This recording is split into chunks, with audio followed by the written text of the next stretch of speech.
사랑하는 선교사님, 목자님들 이렇게 온라인으로나마 만나서 너무나 반갑고 기쁩니다. 자격이 안 되는 자인데 순종하는 마음으로 나왔습니다. 십자가 영성, 부제는 자기 비움, 용서, 고난을 통한 십자가의 비밀입니다. 예수 그리스도의 삶과 사역의 핵심은 십자가 죽음입니다. 그러므로 십자가는 기독교의 기초입니다. 어거스틴은 말했습니다. 십자가는 그리스도가 자신의 사랑을 세상에 전한 설교단이다.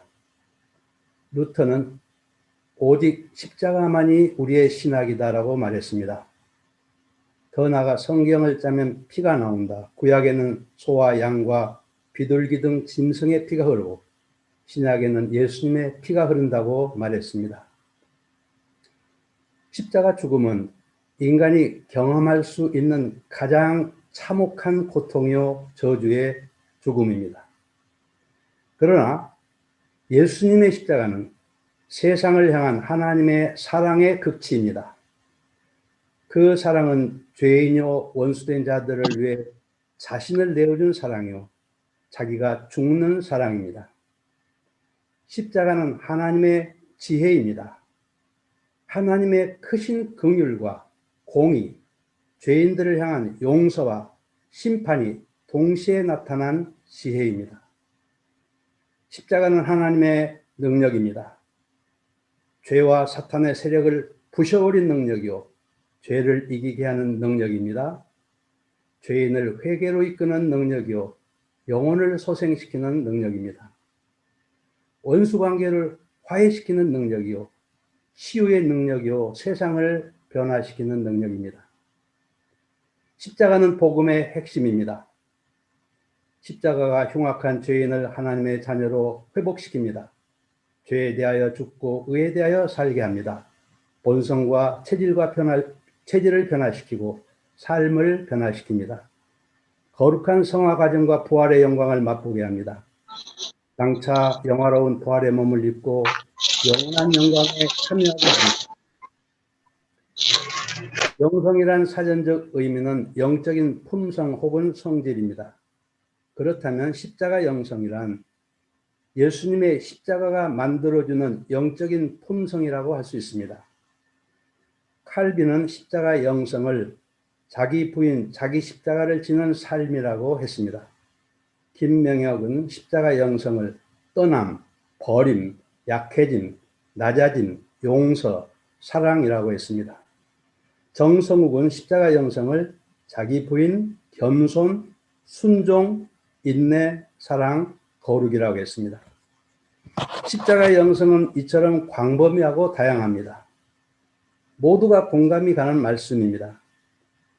저는 십자가 영성을 자기 비움, 자기 죽음, 주와 복음을 위해서 자발적으로 고난의 길을 가는 것으로 이해합니다. 또한 십자가로 더 가까이 가는 것, 구체적으로는 십자가의 사랑과 희생 앞에서 나의 죄를 애통히 회개하는 것이요 죄사함의 은총을 충만히 누리는 것이라고 이해합니다. 그러므로 제가 이해하는 십자가 영성은 회개에 더 민감해지는 것입니다. 우리가 십자가를 앞서서 바라볼 때 머리털보다도 더 많은 자신의 죄를 보게 됩니다. 십자가의 피로 씻음받은 죄사함의 은혜가 충만할 때 거기에서 능력이 나오고 열정이 나옵니다. 평화와 사랑이 나옵니다. 예수님을 따라 고난을 기꺼이 감당할 용기가 나옵니다. 그래야 기꺼이 그리스도의 고난에 참여하는 삶을 살게 됩니다.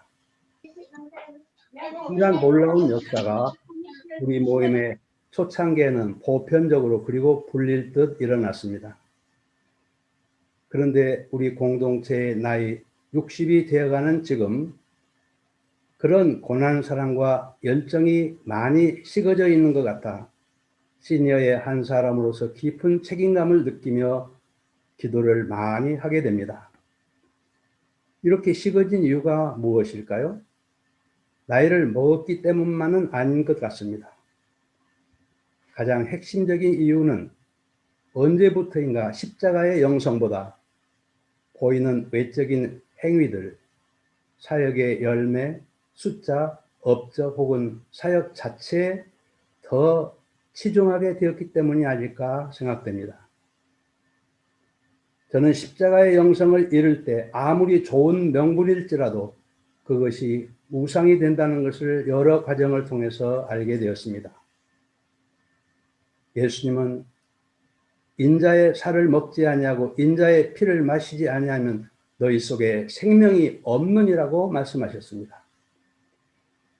십자가의 피는 우리가 날마다 마셔야 할 생명수입니다. 십자가의 살은 우리가 매일 먹어야 할 양식입니다. 십자가를 우리 영혼 속에 굳게 세워야 합니다. 우리의 영혼이 십자가의 피에 잠겨야 합니다. 십자가로 돌아가야 합니다. 본질로 돌아가야 합니다. 이 길만이 사는 길입니다. 저의 생애 가운데 임한 십자가의 은총을 끝없이 증가할 수 있지만 다 생략하고 몇 가지 사건을 통한 십자가 체험을 이야기하려고 합니다. 1972년 저는 미국 선교사 후보로 훈련을 받다가 광주센터 책임 목자로 보냄을 받았습니다. 6년 후인 1978년에 한양대 개척을 시작하게 되었습니다. 개척 6년째가 되는 해에 종로 3부로 목장 이동 명령을 받았습니다. 땅이 꺼지는 것 같았습니다. 저는 한양대 학생들에게 온 마음과 정성을 다 쏟아부었습니다. 목자와 양의 사랑의 관계가 깊이 맺어졌습니다. 학생 역사에 불이 붙었습니다. 센터를 지을 부지도 구입했습니다. 저는 큰 역사에 대한 꿈에 부풀어 있었습니다. 저는 일주일 동안 성경을 붙들고 씨름했습니다. 하나님께서는 누가복음 11장 2절 말씀으로 찾아오시며 저를 책망하셨습니다. 아버지의 이름이 거룩히 여김을 받으시오며. 저는 인생의 목적이 잘못되었음을 발견했습니다. 예수님의 십자가 앞에서 깊이 회개하게 되었습니다. 양들은 하나님의 양이요 이루어진 역사도 하나님의 것임을 영접했습니다. 저는 2주 동안 모든 리더들과 1대1로 주기도문 말씀을 나누며 기도했고 이들의 파송을 받아 종로 3부로 옮길 수 있었습니다. 이 사건은 눈에 보이는 열매나 사역 중심에서 예수님 중심으로 한 발자국 내딛는 기회가 되었습니다.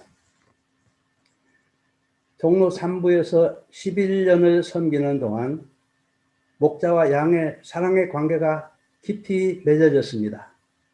이때 다시 한양센터로 목장 이동 명령이 떨어졌습니다. 저는 50대가 되었고 한양센터는 스텝 목자가 떠난 상태에서 리더들이 두 편으로 갈려 싸우고 있었습니다. 한편에서는 제가 오는 것을 반대하는 선교사들의 서명을 받고 있었습니다. 다시 양들과 헤어지는 것이 너무나 힘들었습니다. 또한 고난의 불 속으로 들어가고 싶지 않았습니다. 저는 한 달 동안 오직 성경만을 붙들고 씨름했습니다. 이때 하나님께서는 마가복음 10장 45절 말씀으로 찾아오셔서 저를 또 책망하셨습니다. 자기 목숨을 많은 사람의 대속물로 주려 함이니라. 예수님은 이 죄인을 살리려고 목숨까지 주셨는데 저는 어느새 마음이 높아지고 부패했음을 보았습니다. 예수님의 십자가 앞에서 애통함으로 회개하였습니다.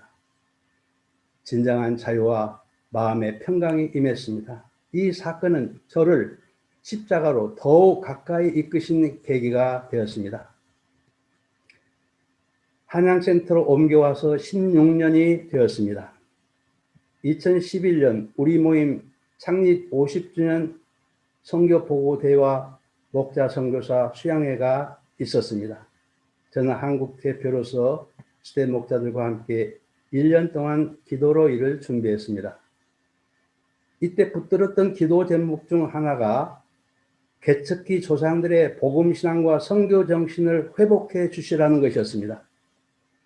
그것은 십자가 복음을 붙들고 하나님이 길 열어주시면 언제 어디든지 순종하여 나아갔던 정신이었습니다.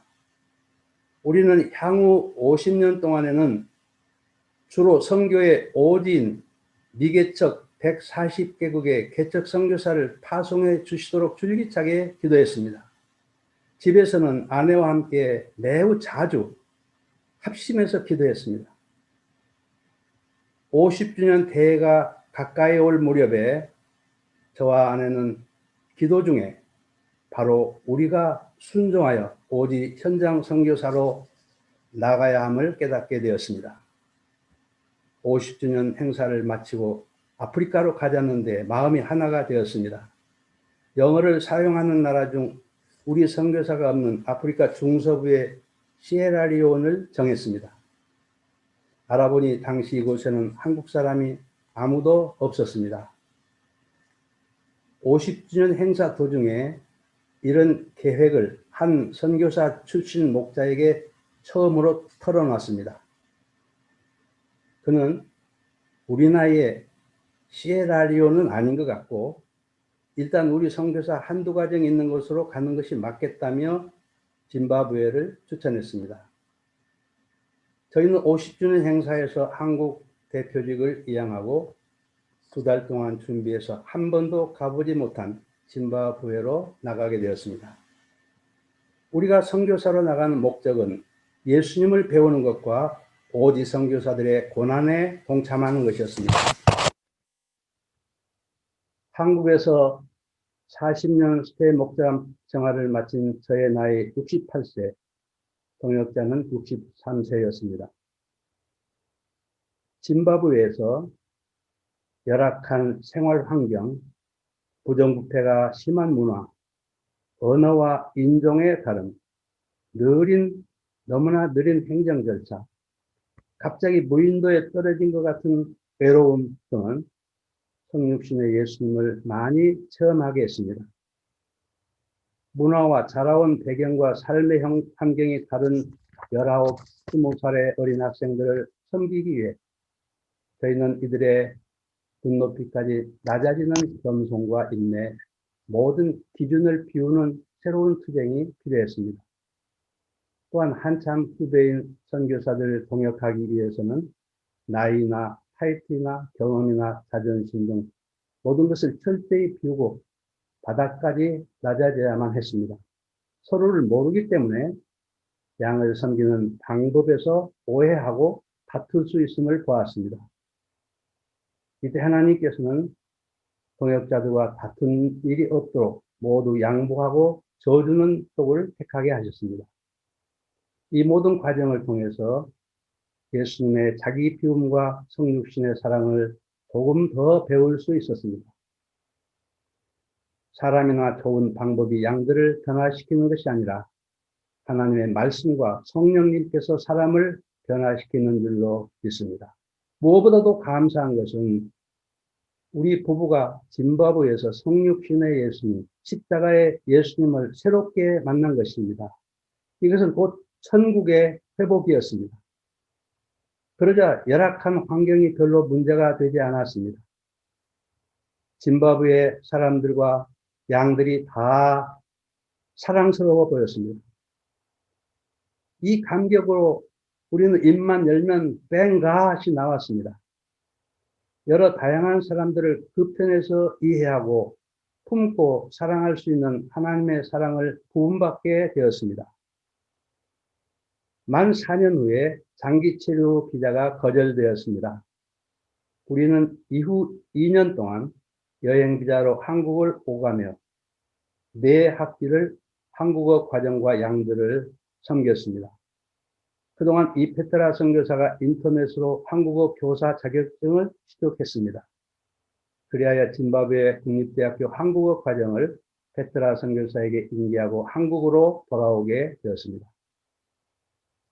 저와 아내는 선교사들의 쉼과 재충전을 위한 리트릿 센터를 위해서 오랫동안 기도해 왔습니다. 하나님께서 서울에서 1시간 거리에 프라이빗 숙령산 리트릿 홈을 준비해 주셨습니다.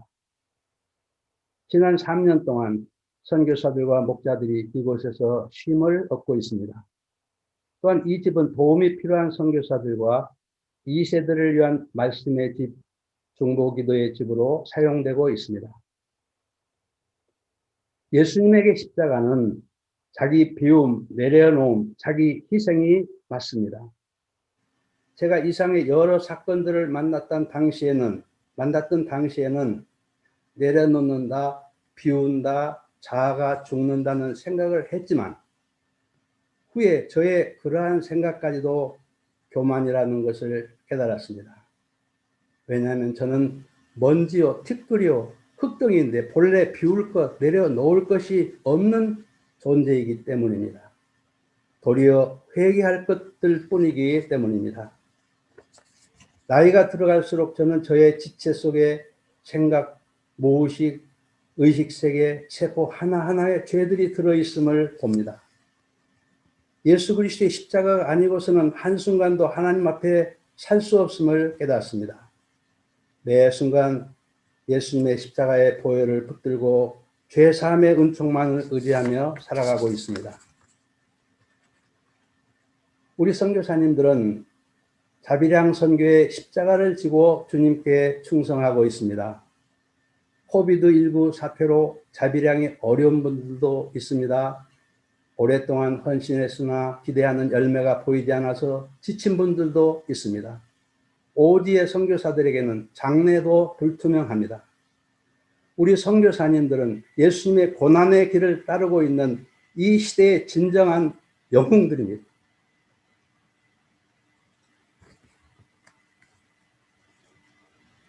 그러나 이 시간에 애정을 갖고 권면합니다.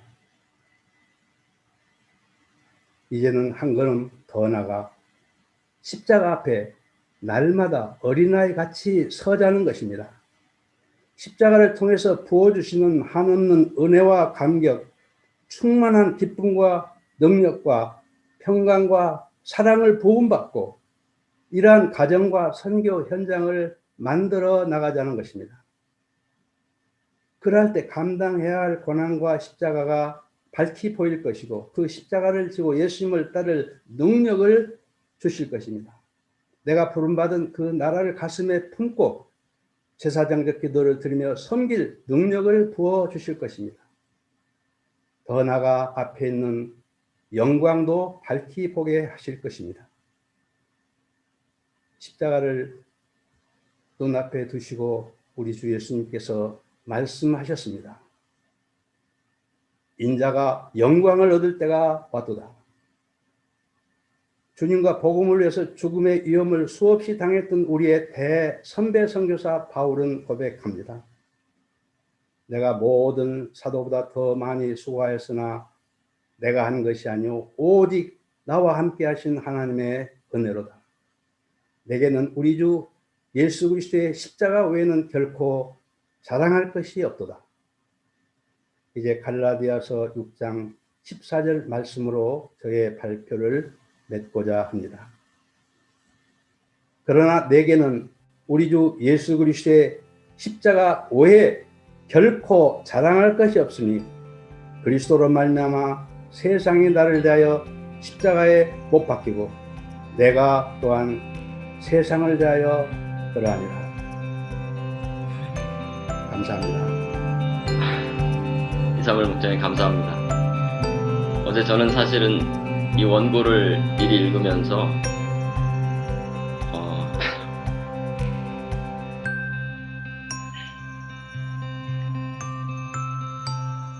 그 한 줄 한 줄에 담겨 있는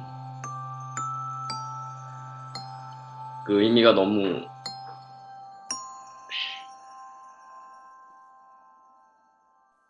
마음에 깊이 부딪혀 왔습니다. 그 이사물 목자님의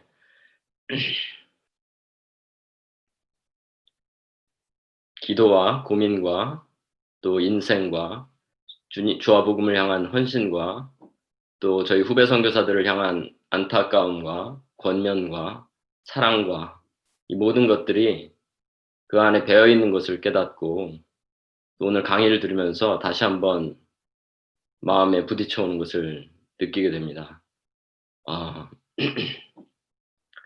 십자가로 가까이 나아가는 삶을 위해서 저희가 기도하고 십자가를 늘 전하고자만 했지 십자가를 향해서 가까이 나아가고자 하지 않았던 제 모습을 발견하게 됩니다.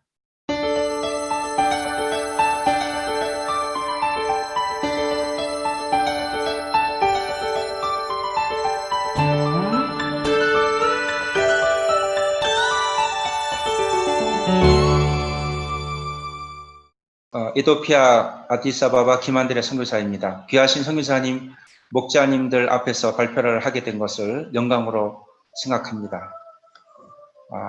제가 전할 제목, 십자가의 영성, 용서와 화합. 아버지여, 저희를 사하여 주옵소서. 자기의 하는 것을 알지 못함이니이다. 누가복음 23장 34절. 제1부, 십자가의 영성, 용서와 화합. 이 시간 제가 전할 말씀은 예수님께서 십자가상에서 원수들을 위해 기도하신 용서의 기도를 통해 십자가의 영성, 용서와 화합의 복음을 생각하며 준비했습니다. 자신을 그 고통스러운 십자가에 못 박아 죽이는 원수들을 위해 아버지여 저희를 사하여 주옵소서. 자기의 하는 것을 알지 못함이니이다 라고 기도하셨습니다. 예수님께서는 평생 병자들을 구원하시고 절망 가운데 살고 있는 백성들에게 천국 복음을 전하시면서 희망을 주시고 죄인들을 죄의 속박에서 구하시는 등 많은 일을 하셨습니다. 이를 위해 제대로 드시지도 잠을 자지도 못하시면서 평생을 그들을 위해 헌신하셨습니다. 이런 선하신 예수님을 종교 지도자들은 메시아로 믿고 영접하기는커녕 시기에서 예수님을 십자가형으로 끔찍한 만행을 저질렀습니다. 무리들은 예수님께서 떡을 주시고 자신들을 고치실 때는 열심히 따르다가 로마 군병들에게 체포되는 연약한 모습을 본 후로는 태도를 바꾸어 십자가에 못 박으소서 하며 종교 지도자들의 죄악에 동참했습니다. 자신의 죄를 떠넘기는 헤롯과 빌라도도 그 중한 죄에서 벗어날 수 없습니다. 예수님은 아무런 잘못도 없으신데 이렇게 끔찍한 방법으로 자신을 죽이려는 그들에 대한 원망과 미움이 있어야 당연한 것입니다. 하지만 예수님은 십자가상에서 죽어가면서 무엇을 하셨습니까? 예수님께서는 그 모든 원수들을 위해 기도하셨습니다. 하나님께서 그들의 무지를 이해해 주셔서 용서해 주시기를 기도하셨습니다. 자신만 돌아보기도 벅차고 고통스러운 때 원수들을 위해 기도하시는 그 예수님의 사랑은 도무지 인간의 머리로는 이해하기 어려운 고귀한 하나님의 사랑입니다. 그 사랑은 무조건적이고 무한한 사랑이십니다. 2부, 아프리카의 전쟁, 가난의 근본 문제, 종족 이기주의. 저는 1990년 8월 11일에 대사관 행정직원으로 수단 카르툼에 도착했습니다. 수단에서 2014년까지 24년간, 이집트 카이로에서 2015년 6월까지 1년간, 그리고 그 이후 2년 동안 가정사정 이유로 한국에서 지내다가 2017년 10월에 에티오피아로 와서 지금까지 3년 넘게 국제실명보호 NGO인 비전케어 지부장으로 일하고 있습니다. 아프리카에서 28년 이상 주님의 은혜로 말미암아 선교사로 살고 있습니다. 제가 아프리카에서 30년 가까이 선교사로 지내면서 알게 된 아프리카가 당면한 가장 큰 문제는 종족주의입니다. 아프리카 각 나라의 수많은 종족들이 한 국가를 이루며 살아가고 있으면서 늘 반목과 싸움이 끝나지 않고 있습니다. 서로 권력과 이익을 차지하기 위해 심지어 공공연하게 그들 종족의 킹덤을 만들어야 한다면서 다른 종족들을 밀어내고 정권 쟁취를 하기 위해 끊임없이 싸우고 있습니다. 그나마 각 종족 간의 전쟁을 막기 위해 노력하는 연방정부는 적당한 권력 분배로 서로의 이익을 인정하는 정책을 취하고 있습니다. 그러다 보니 각 종족에서 파견된 장관들이 부패하고 경제적 이익을 자신과 그들의 종족을 위해 취하는 것을 뻔히 알면서도 전쟁을 피하기 위해 부패를 눈감을 수밖에 없는 현실이다 보니 부패가 노골적으로 만연해 있습니다. 저와 성경 공부했던 한 형제는 원래 은행원이었는데 어느 날 갑자기 지방 보건장관이 되어 지원받은 각 차량을 자신의 동네로 모두 빼돌리는 것을 보았습니다. 그도 그럴 수밖에 없는 처지인 것 같았습니다. 가난, 부패, 전쟁 등 아프리카 국가의 모든 문제의 근원은 결국 종족 이기주의에서 비롯되고 있습니다. 종족 간 서로 죽이는 싸움은 지금도 변함없이 진행 중입니다. 그들에게 왜 다른 종족을 미워하고 싸우냐고 질문하면 그들이 사랑하는 자신들의 가족과 친척들, 친구들을 살해했기 때문에 복수해야 된다고 합니다. 그들이 다른 종족들을 미워하고 싸워야 할 이유가 충분히 있어 보입니다. 이런 종족 문제를 어떻게 해결하고 서로 용서하고 사랑하고 화합해서 국가를 올바르고 발전되게 이끌어갈 수 있을지 대책이 보이지 않을 때가 많습니다. 하지만 오늘 말씀처럼 아무 죄도 없는 자신을 끔찍한 방법으로 처형하는 원수들을 향해 용서의 기도를 하시는 예수님을 보며 이 문제를 해결하는 길을 모색할 수 있습니다. 예수님의 무조건적이고 무한하신 그 용서의 사랑을 배우고 영접하는 길이 아프리카의 근본 문제를 해결할 수 있는 길이라고 믿습니다. 성경 공부를 통해 이 고귀한 예수님의 사랑을 영접하는 길이 아프리카와 이 세상의 모든 분쟁을 해결하는 길임을 믿습니다. 3부 미움에서 용서하고 기도하는 목자로. 저 역시 예수님의 용서와 사랑의 복음을 전하는 목자요 선교사이지만 실제적으로 예수님의 말씀을 제대로 순종하지 못한 것을 고백합니다. 10여 년을 캠퍼스 사역에 동행했던 사랑하는 리더 피터 안젤로 목자가 2013년 어느 날 남수단에서 다른 종족에 의해 살해되었다는 소식을 들었을 때 저 자신 역시 살해한 그 종족에 대한 미움이 많았습니다. 그 종족은 평소에도 호전적이고 문제가 있는 종족인데 도무지 그들을 볼 때마다 미움의 감정을 지울 수 없었습니다. 원수를 사랑하라는 예수님의 말씀을 가르치는 목자이자 선교사가 현실은 다른 모습을 가진 위선적인 죄인임을 고백하지 않을 수 없습니다. 1997년에 수단 약 1명을 미국 국제수양회에 참석시킨 적이 있습니다. 리더로 양성하기 위한 소망 가운데 비자비, 항공비 등을 지원하면서 그 형제와 함께 기쁨으로 수양회에 참석했었습니다. 그런데 그 양은 돌아오면서 경유지인 영국에서 자취를 감추었습니다. 난민 신청을 하기 위해서 미국으로 출발하기 전에 치밀한 계획을 세웠다는 것을 나중에 알게 되었습니다. 그 사건이 발생하면서 저는 그 형제에 대한 미움으로 또한 다른 형제들에게 악영향이 될 것을 걱정하며 한동안 많이 힘들었습니다. 영국 대사관과 UNHCR에 그 형제에 대한 사건 전말과 함께 진정서를 제출해서 난민 신청을 거절당하도록 조치도 취했습니다. 그 사건이 있은 후부터 그 형제에 대한 미움과 다른 양들에 대한 불신이 마음을 괴롭혔습니다. 하지만 오랫동안 양들의 어려운 형편을 보면서 목자의 심정을 갖게 되었습니다.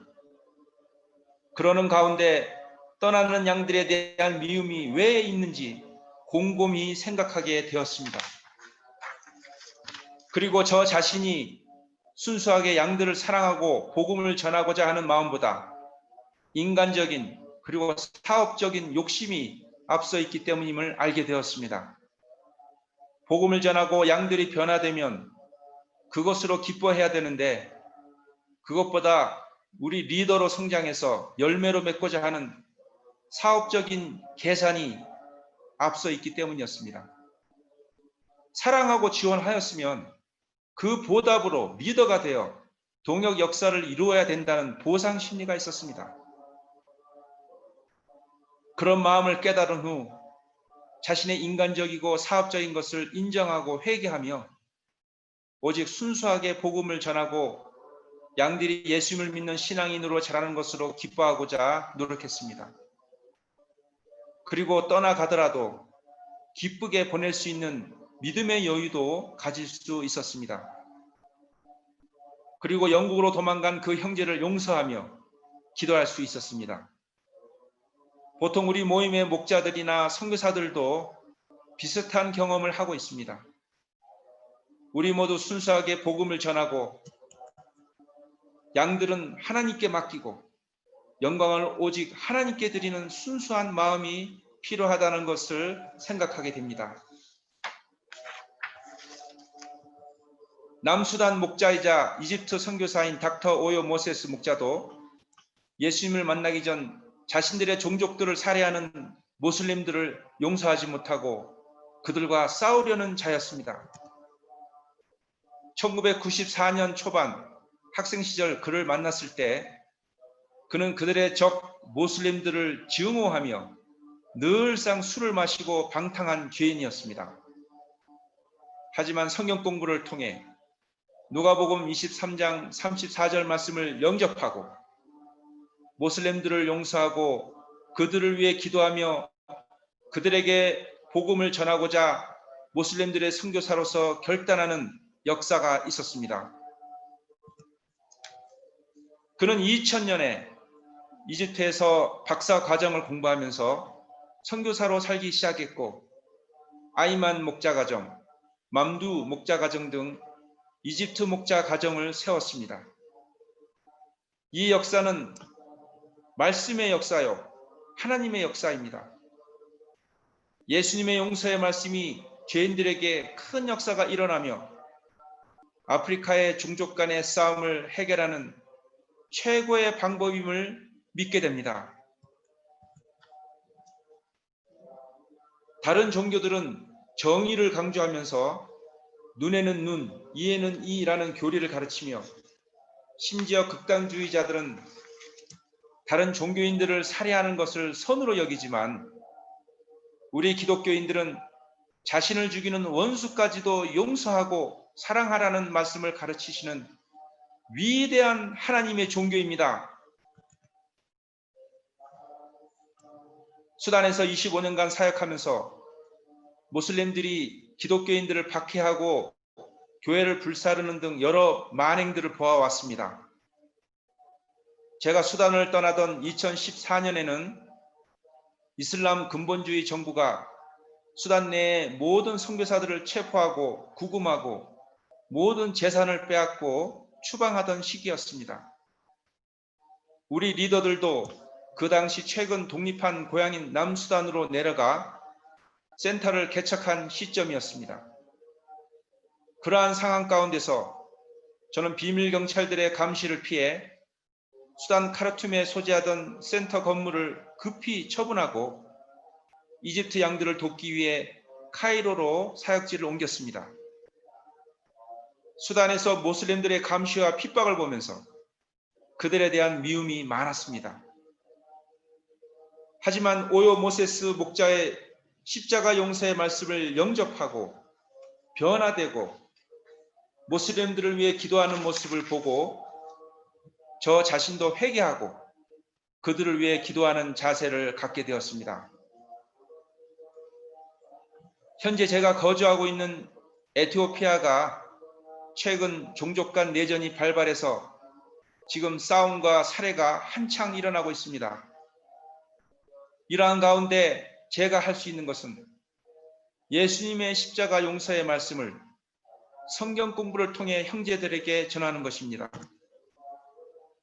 예수님의 십자가 용서의 기도를 수단과 에티오피아 그리고 전 아프리카 종족들에게 전파되어 언젠가 서로를 용서하고 화합하고 서로 사랑하는 그 날을 위해 계속 기도해야 될 것입니다. 십자가상의 그 고통 가운데서도 원수들을 위해 기도하신 그 용서의 사랑을 실천하시고 우리들에게 가르쳐 주신 예수님을 이 시간 찬양드립니다. 감사합니다. 감동적입니다. 제가 뭐 할 말이 별로 없는데 그냥 나눠주신 말씀 잠깐 정리하도록 해보겠습니다. 우리 존경하는 이사무엘 선교사님, 참 우리 모임에 시니어들이 많이 계신데 우리 이사무엘 선교사님이 아마 연세가 지금 70대 중반이실 겁니다. 사람이 무슨 일을 처음 할 때 열심히 하고 막 의욕적으로 하지만은 보통 사람들은 끝에 가서 흐지부지하기 굉장히 쉽지 않습니까?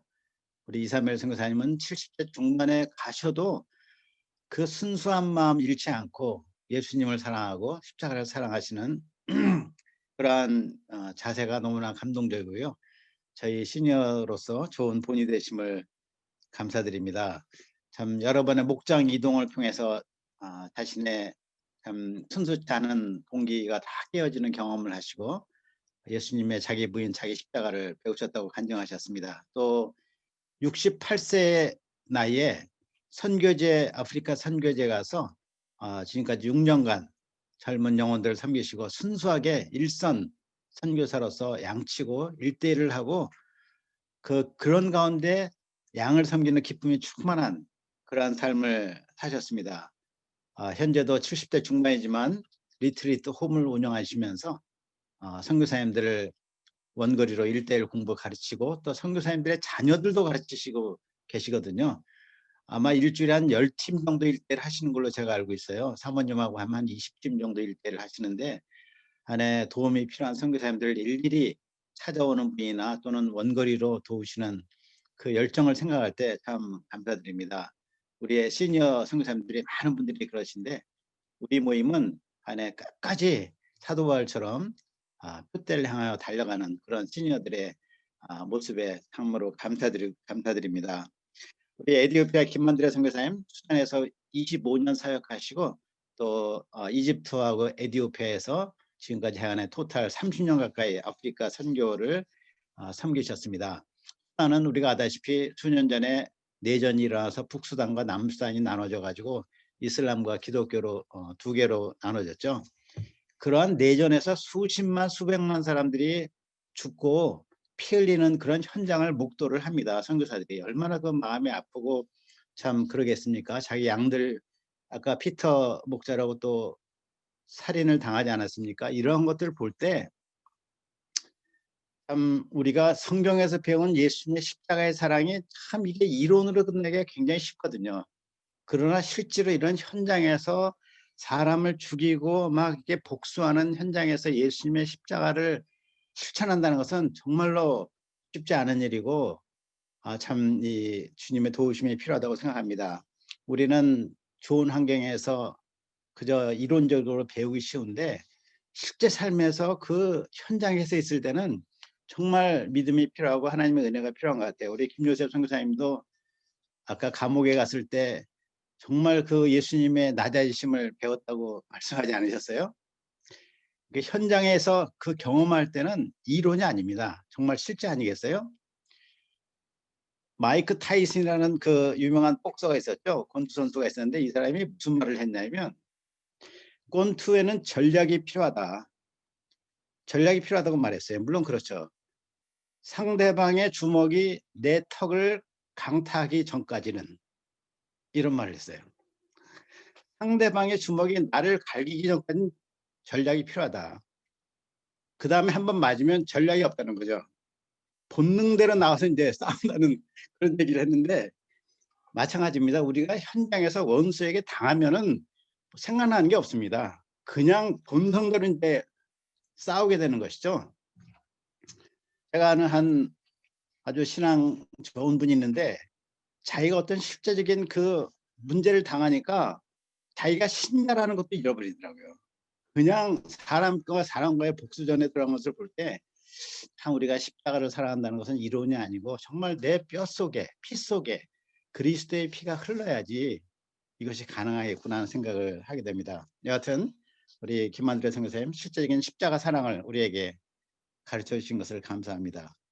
한 가지 제가 배운 것은 공통적으로 배운 것이 특히 이사멜 선교사님이 무슨 말씀하셨냐면 자기 비움과 자기 희생을 잘 실천하시는 분인데 말씀 중에 무슨 말씀하셨냐면 내가 나를 비운다, 나를 희생한다 하는 것도 교만이구나 하는 것을 깨달았다고 했어요. 나 자신은 비울 것도 없는 자요, 내려놓을 것도 없는 존재인데 마치 내가 뭐 좀 갖고 있는 것처럼 내가 비워준다, 내가 희생해 준다 하는 것 자체가 교만이다 이런 말을 하고 나는 먼지요 티끌 같다, 아무것도 아니다. 이것은 자기 비하적인 표현이 아닙니다. 그리스도를 발견하면 내가 그 앞에서 아무것도 아니라는 것을 말씀하는 거죠.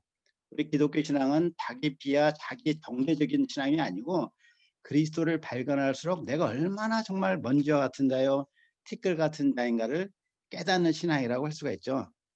그래서 그리스도를 생각하면 내가 수고한다, 자기 부인한다 할 수도 없고 그저 나는 아무것도 아니라는 그런 말씀을 하셨습니다.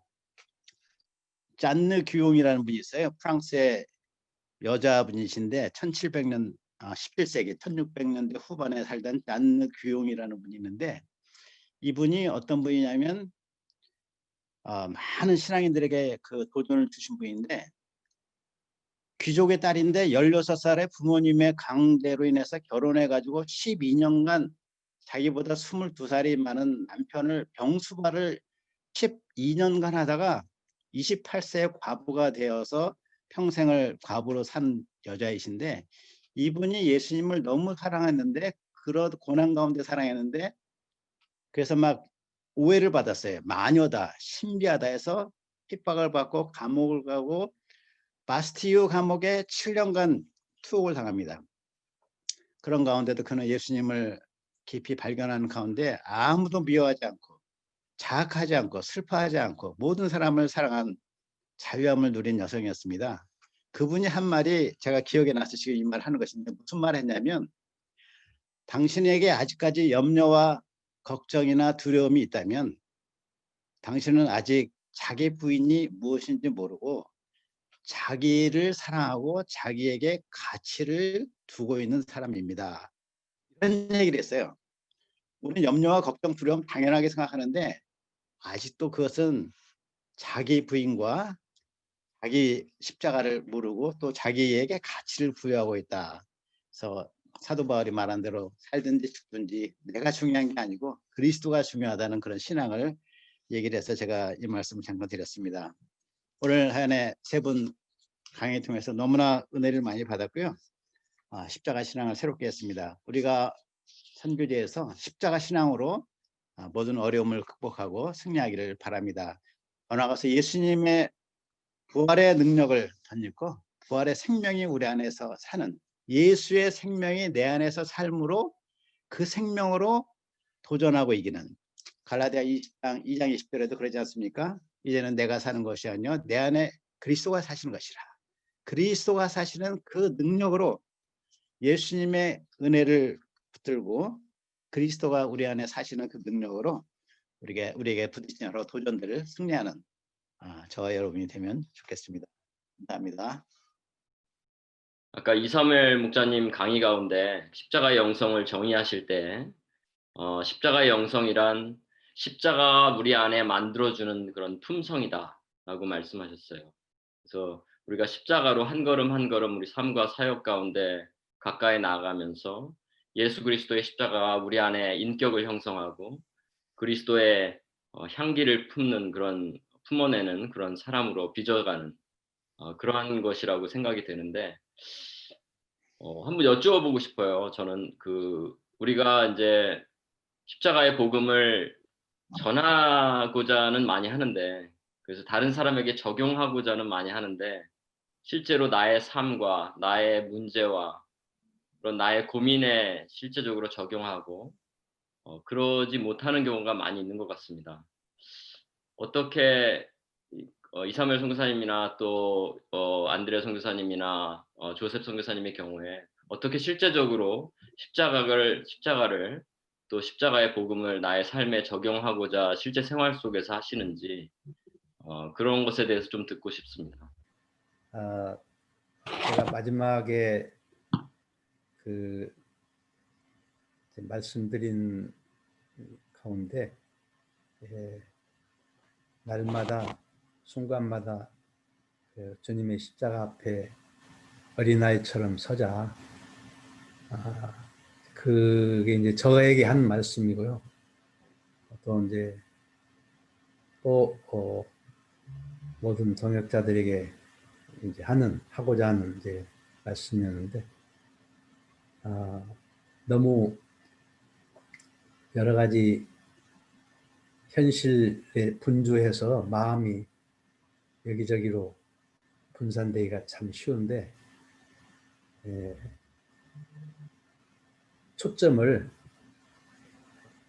마음의 초점을 예수님 그리고 예수님의 십자가로 향하기 위한, 이거는 이제 그런 그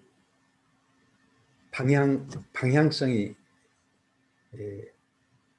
필요하지 않는가. 그것이 이제 처음에는 의도적으로 시작하지만 점점점 정말 자연스럽게 뭘 주로 많이 생각하고 어디에 마음을 두는가, 이거를 객관적으로 볼 때 젊을 때, 과거에 저는 이제 미니스트리, 뭐 주로 그걸 중심으로 한 주변의 여러 가지 일들, 항상 마음이 그리로 가 있었는데, 그것이 이제 점점 제가 이 과정을 겪으면서 저 자신이 이제 배우게 된 것은 나의 평소에 마음이 어디를 향해 있는가에서 아주 잘못되었다는 것을 발견했고요. 그래서 마음과 생각을 예수님과 예수님의 십자가로 향하는 것을 굉장히 이제 좀 몸부림을 치는 중에 조금씩 자연스럽게 그리로 향하게 되니까 자연스럽게 거기서 이제 예수님과의 사귐, 예수님과의 교제가 이루어지고, 예수님을 많이 자꾸 알아감으로써 거기서 오는 구원받는 먼저는 이제 죄사함의 은혜죠. 돌아보면 너무나 그 말과 행실뿐 아니라 무의식 세계 속에 정말 얼마나 그 죄가 가득한가를 발견하니까 주님의 십자가 통해서 죄사함의 은혜를 붙들고 하나님이 어떻게 사랑하셨는가를 또 발견하게 되고, 그 사랑과 은혜를 발견하게 되고, 거기에서 용서의 그 능력을 또 받게 되고, 답이 되는지 모르겠지만 하여튼 그렇습니다. 네, 감사합니다. 지금 질문이 하나 올라왔는데요. 십자가와 기쁨과의 관계에 대해서 말씀해 주시면 좋겠습니다. 자유를 얻는 기쁨, 구원을 체험하는 기쁨인가요? 라고 질문하셨습니다. 김한드레 성사님께서 좀 코멘트 해주시겠습니까? 제 자신이 이제 힘들고 또 굉장히 환경적인 면이나 또 개인적인 면에서 어렵고 힘들 때마다 저보다 더 열악하고 더 어려운 사람들이 있다는 것을 또 눈으로 직접 보면서 체험하면서 그들을 생각하면서 그런 가운데서 저는 얼마나 많은 것을 얻었고 축복을 받았는가, 이제 그런 생각을 합니다. 그래서 십자가 예수님이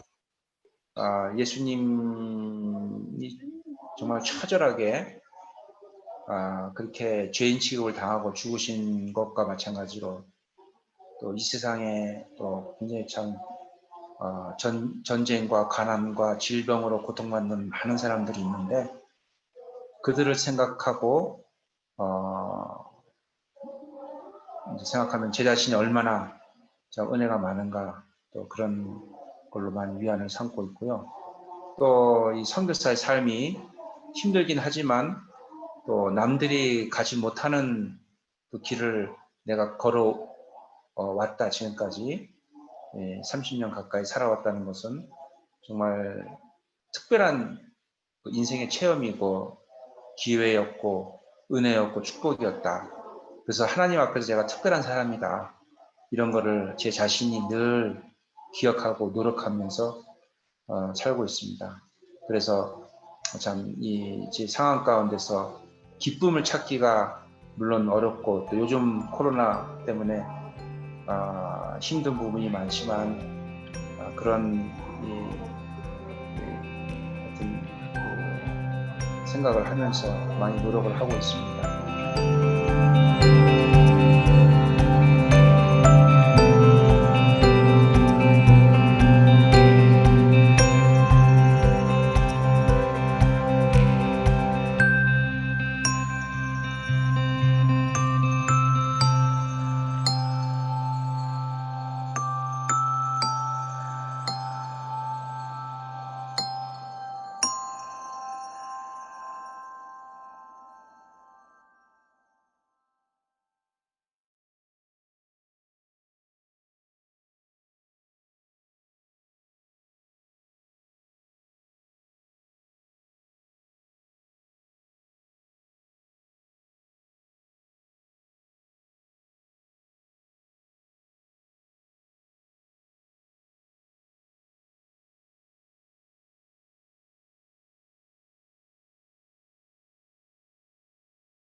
네, 감사합니다.